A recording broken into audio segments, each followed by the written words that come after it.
इसमें आपको क्या बोला हुआ है कि इक्वेशन दी हुई है और आपको स्टेटमेंट बनानी है। पहले आपको स्टेटमेंट दी थी और आपको इक्वेशंस बनानी थी, अब इक्वेशंस दी हुई है और स्टेटमेंट बनानी है, राइट। तो फर्स्ट वाले सम में देखो क्या बोला हुआ है। हाँ जी, तो टू सब्ट्रैक्ट, ठीक है, टू कहाँ से, टू जो हो रही है सब्ट्रैक्ट किससे हो रही है, एक्स से हो रही है, तो हमने क्या लिखा, टू सब्ट्रैक्ट फ्रॉम एक्स। और आंसर क्या आ रहा था, आंसर मैंने बोला कि आंसर क्या होता है, जो इक्वल के बाद होती है, तो इक्वल के बाद 6 है ना, तो हमने लिख दिया two subtract from X gives क्या हो रहा है, हमें कौन सा आंसर आ रहा है, 6 आ रहा है, तो लिख दिया हमने two subtract from X gives 6।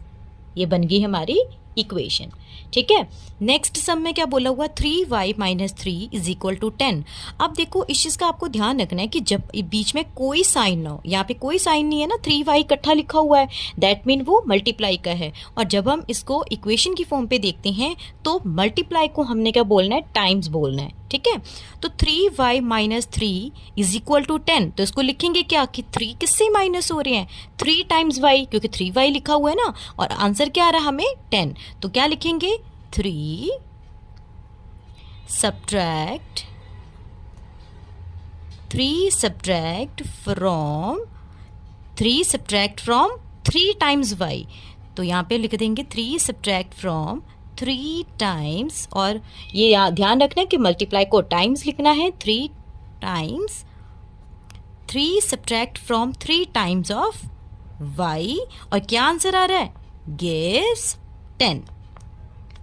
ये बन गई हमारी इक्वेशन, ठीक है। और नेक्स्ट में हमें क्या बोला हुआ है, x over 6 is equal to 6। अब ये डिवाइड वाली फॉर्म पे दिया हुआ है, तो हम डिवाइड वाली फॉर्म पे हम जैसे हम फ्रैक्शन में बोलते थे ना, 1 सेकेंड, 1/3, 1/4, 1/6, इसको भी हमने सेम वैसे ही बोलना है, ठीक है। तो क्या करेंगे, यहाँ पे तो कोई प्लस माइनस का साइन नहीं है, तो यानी कि इसका 1/6। अब ये क्योंकि x की वैल्यू जो है ऊपर, चाहे x y z कुछ भी हो, तो उसकी वैल्यू जो है, जितने भी हमारे पास अल्फाबेट्स जो होते हैं उनकी वैल्यू जो है हमेशा 1 होती है, चाहे x ले लो, y ले लो, z ले लो, a b ले लो, जो भी ले लो, है ना। तो यहाँ पे तो x है, दैट मीन x की वैल्यू 1 हो गई, और यहाँ पे क्या बन गया फिर 1/6 इज इक्वल टू 6, तो हम क्या लिखेंगे, इसकी इक्वेशन क्या बन जाएगी, इक्वेशन तो इसकी क्या है, x over 6 is equal to 6, ठीक है। तो इसकी स्टेटमेंट क्या बनेगी, स्टेटमेंट बनेगी 1/6 क्या है, किसका, x का, तो यानी कि 1/6, इसको हम कैसे लिखेंगे, 1/6 ऑफ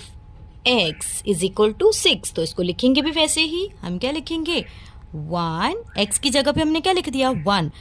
और नीचे क्या है 6 लिखा हुआ है, तो हम क्या लिखेंगे इसको 6th,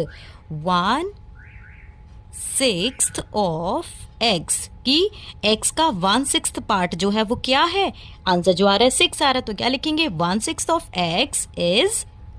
6,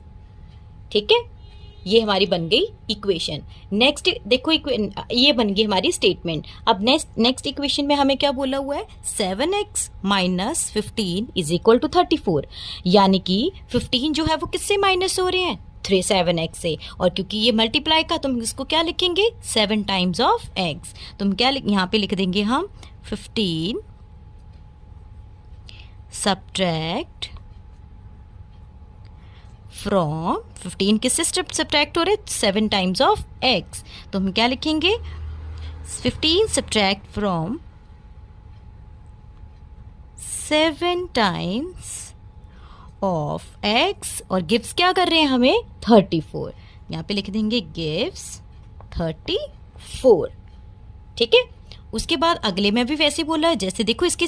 साथ वाले सम आ गए ना, यहाँ पे x over 2 plus 2 is equal to 8। अब इसमें क्योंकि इसमें कोई प्लस माइनस का नहीं था, लेकिन यहाँ पे x का 1/2 पार्ट भी दिया हुआ है, और साथ में उसमें 2 भी ऐड हो रहे हैं, तो हम इसको क्या लिखेंगे कि यहाँ पे हम इसको लिखेंगे 2 ऐड ऑन, तो यहाँ पे 2 ऐड हो रहे हैं ना, तो यहाँ पे लिखेंगे हम 2 ऐड, क्योंकि ऐड क्यों लिखा हमने, क्योंकि यहाँ पे प्लस का साइन है, तो क्या लिखेंगे 2 ऐड ऑन 1/2 ऑफ x, क्या गिव्स हो रहा है हमें, गिव्स हो रहा है